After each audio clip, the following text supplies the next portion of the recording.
Ustaz Tengku Rizky Husaini, SI jurusan Ilmu Fikih dan Filsafat, Istanbul Zain University, Istanbul, Turki.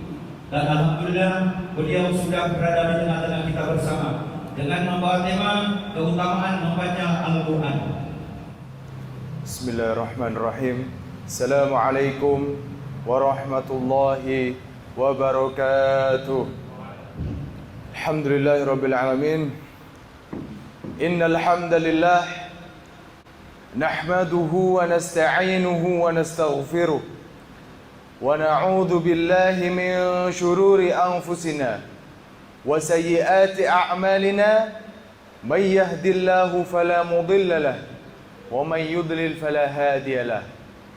Ashhadu an la ilaha illallah wa ashhadu anna Muhammadan 'abduhu wa rasuluh.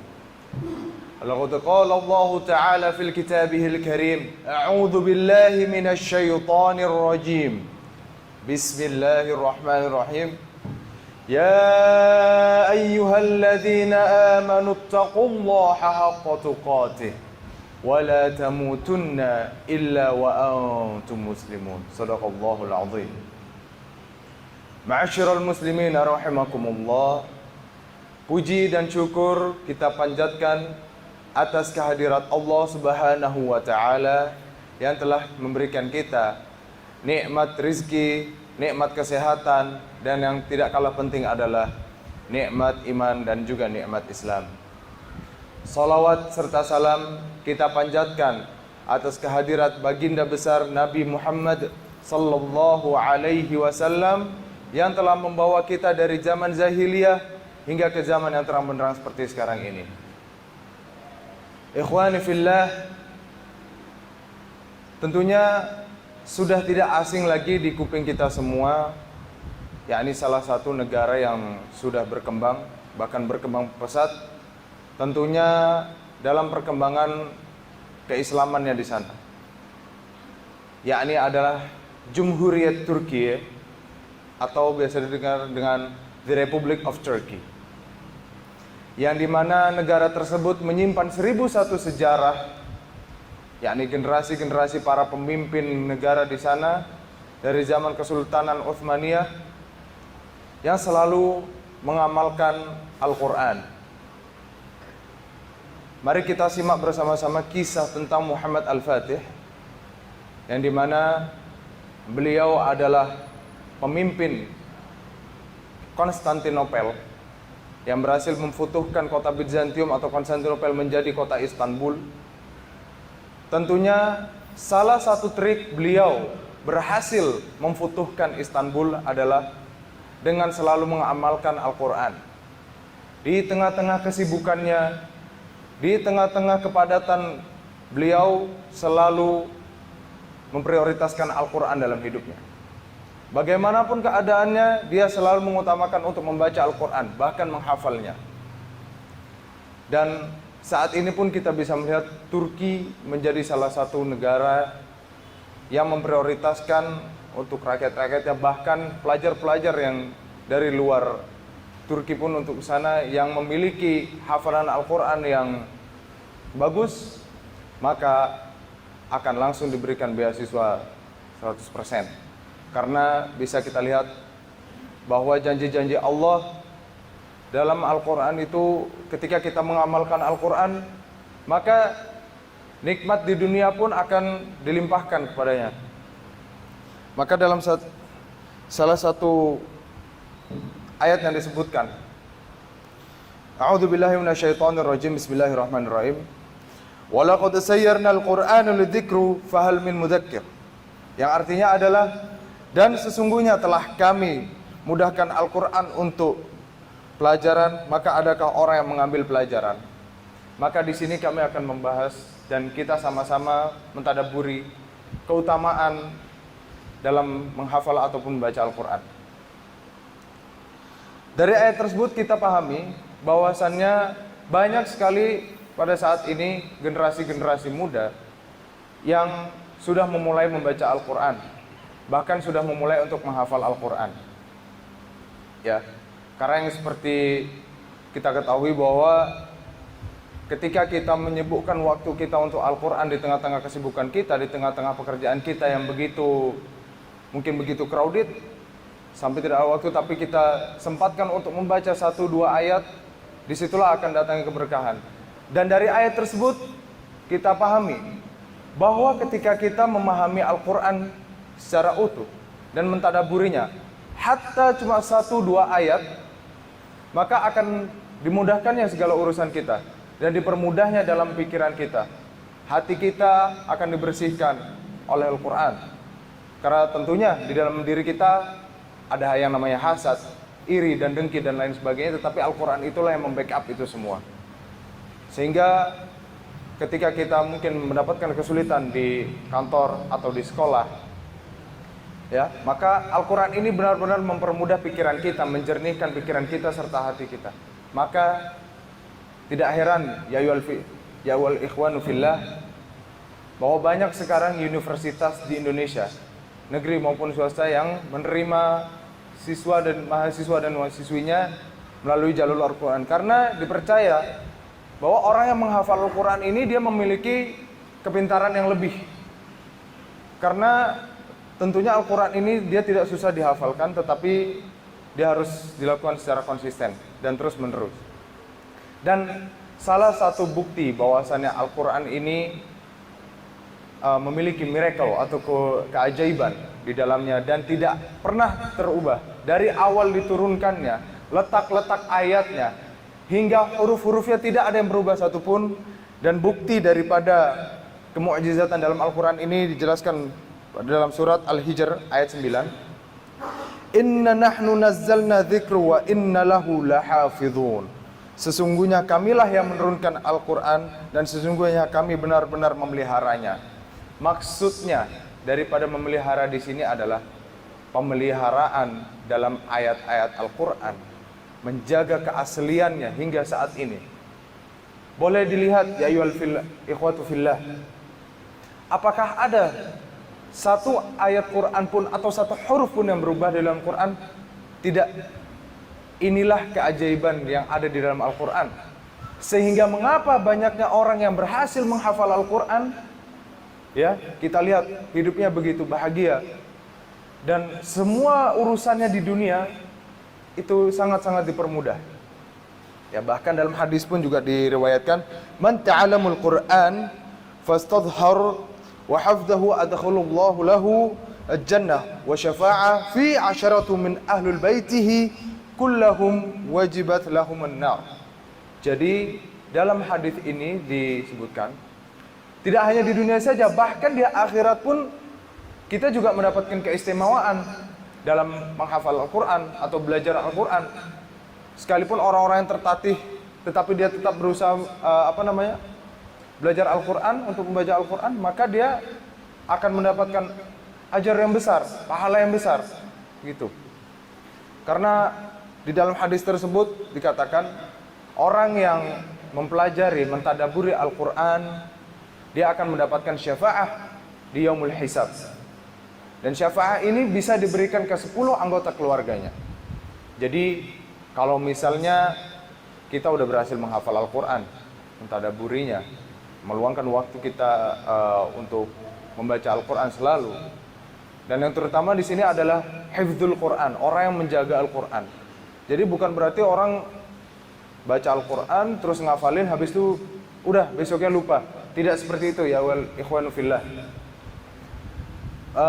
Yang dimaksud dalam hifdzul Quran di sini adalah dia yang mentadabburi, menghafalkan dan menjaganya. Maka disinilah orang yang akan mendapatkan syafaat.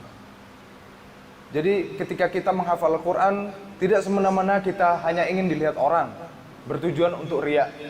Tidak. Karena Al-Quran inilah yang akan juga menemani kita di alam barzah kelak tatkala kita meninggal nanti. Masya Allah, kita pergi sendirian hanya dibopong dengan keranda mayat, kita meninggalkan keluarga kita, sanak saudara kita, sahabat-sahabat kita, ya, harta kekayaan kita. Tetapi yang kita punya adalah amal jariah kita. Salah satunya adalah amal daripada membaca Al-Quran dan menjaga Al-Quran. Ya. tatkala kita sudah ditanam di tanah, lihat ya, kita masuk ke dalam lubang tanah mungkin 2 meter, sendiri, sempit, hanya berpakaian putih, kain kafan. Pakaian-pakaian yang sekarang kita pakai tidaklah kita bawa. Yaitu tadi hanyalah amalan-amalan jariah kita yang kita bawa. Maka di tengah-tengah ketakutan kita, di tengah-tengah kesunyian alam kubur nanti, ya, tiba-tiba datang sesosok yang berwujud indah dan berseri, wangi bak minyak kasturi yang membasahi tubuhnya, yang dimana wanginya ini sangat menyengat. Maka di tengah ketakutan kita, kita pun langsung bertanya dan terkaget, "Ya fulan, siapakah engkau?" Dengan rasa takut tentunya. Tetapi inilah amalan Quran. Dia menjawab, "Wahai hamba Allah yang beriman, janganlah engkau takut. Aku adalah amalan baca Al-Quranmu dan hafidz Quranmu. Aku di sini akan menemanimu. Engkau selama di dunia selalu menjadikan aku prioritas. Di tengah kesibukanmu, di tengah kepadatan agendamu semuanya, tetapi engkau sempatkan untuk membaca setidaknya 1 halaman. Ya. Dan di waktu-waktu longgarmu, engkau sempatkan untuk menghafalku dan menjagaku ayat per ayat dan mentadaburinya. Maka janganlah engkau takut, aku di sini akan menemanimu hingga yaumul hisab nanti." Masya Allah, ikhwanu fillah. Mari kita bayangkan bersama-sama, jika kita sudah meninggal nanti dan kita tidak memiliki apa-apa, kita tidak punya siapa-siapa di dalam liang kubur nanti, hanya kita seorang. Kita seorang diri, dan kemudian ditemani oleh amalan-amalan jariah kita, dan terutama adalah amalan Al-Quran kita. Tetapi ikhwanu fillah sekalian, bayangkan jika kita tidak pernah membaca Al-Quran, walaupun 1 halaman ataupun setengah halaman, maka merugilah kita. Sebagaimana ayat-ayat dan hadis yang sudah kita bahas sebelumnya, ya, bahwa Al-Quran itu memberikan syafaat dan juga mempermudah segala urusan kita dan menjernihkan pikiran kita serta hati kita.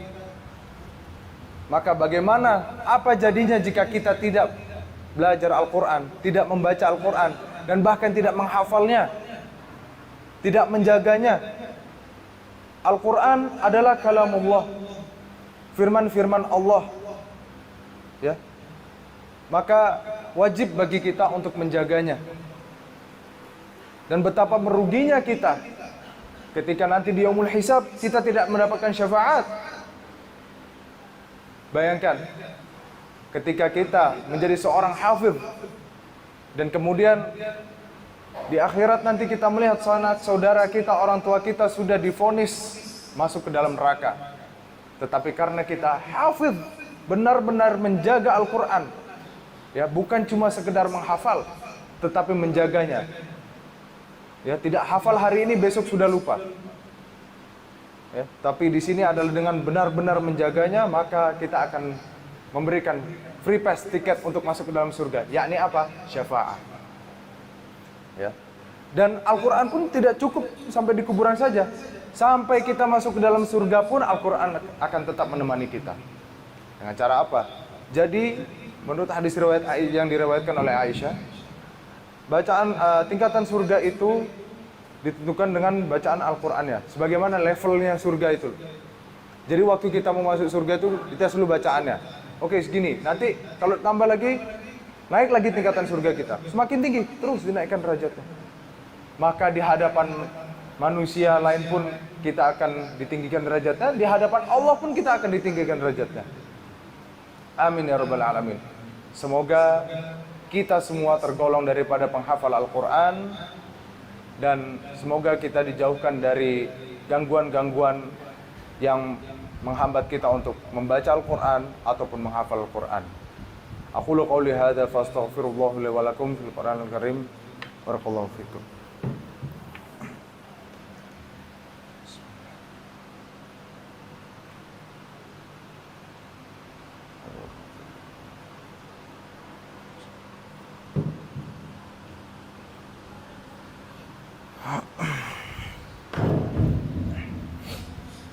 Alhamdulillahi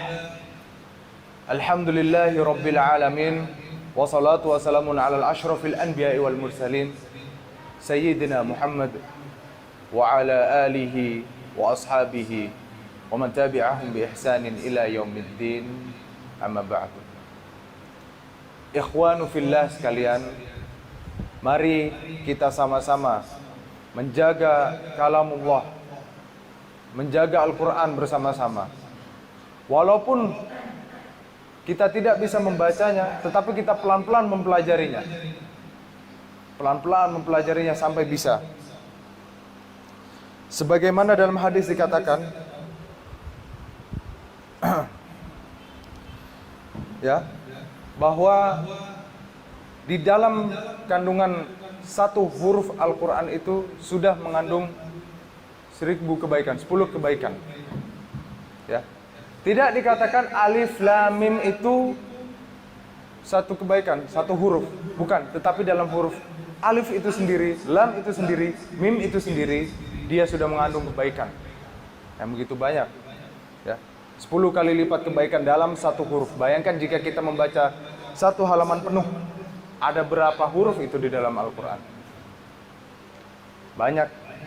Maka disitulah mari kita sama-sama mengingatkan diri kita sendiri bahwa kita harus selalu menjaga Al-Quran, memprioritaskan Al-Quran dalam keadaan apapun itu, sesibuk apapun kita, maka jagalah Al-Quran, ya ayyuhal fillah. Jangan sampai kita lupa akan Al-Quran. Ingat, Al-Quran adalah syafaat kita nanti, penolong kita nanti di yaumul hisab, dan akan menolong keluarga-keluarga kita dan sahabat-sahabat kita kelak, yang mereka di mana sudah divonis untuk masuk ke neraka, tetapi Allah bisa mengangkatnya itu kembali dan mengumpulkan kita bersama di dalam surga hanya karena kita menghafal Al-Quran dan menyempatkan waktu kita kepada Al-Quran. Aqulu qawli hadza fastaghfirullaha li wa lakum fil Qur'anul Karim.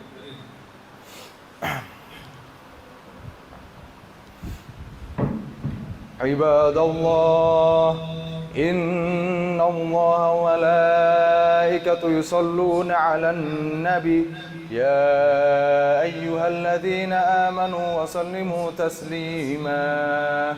Allahumma ighfir lil muslimina wal muslimat والمؤمنين والمؤمنات الأحياء منهم والأموات ربنا اغفر لنا ذنوبنا واغفر لهما كما ربياني صغيرا ربنا أعطنا في الدنيا حسنة وفي الآخرة حسنة وقنا عذاب النار رب اغفر لي ولوالدي وارحمهما كما ربياني صغيرا ربنا اغفر لنا ذنوبنا واغفر لهما كما ربياني صغيرا اللهم إني أسألك سلامة في الدنيا والآخرة اللهم إني أسألك علما نافعا ورزقا طيبا وعملا متقبلا اللهم إنا جعلنا من الصالحين في الدنيا والآخرة آمين يا رب العالمين أقول قولي هذا فاستغفر لكم أقيم الصلاة